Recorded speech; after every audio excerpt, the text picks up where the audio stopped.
The middle class plays by rules that keep them middle class. Today, I'm sharing 5 money rules that wealthy people live by, rules most of us were never taught. Rule 1. Assets before luxuries. The rich buy assets first, investments, property, businesses, then spend the profit on lifestyle. The middle class buys luxuries first and never has money left for assets. Rule 2. Tax efficiency is not cheating, it's mandatory. Wealthy people obsess over legal tax strategies, retirement accounts, business deductions, capital gains timing. The middle class pays full taxes without question. Rule 3.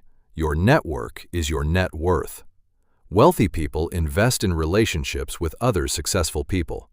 Access to opportunities, deals, and mentors multiplies income in ways no salary can.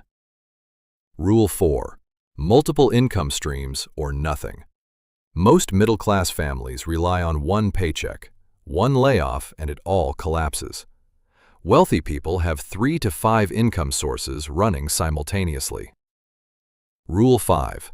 Time is worth more than money. Rich people pay others to do low-value tasks so they can focus on high-value activities. The middle class trades time for money forever. Rich people buy time with money. Which rule hit you hardest? Leave a comment. Subscribe. Every week we break down the money mindset shift that changes everything.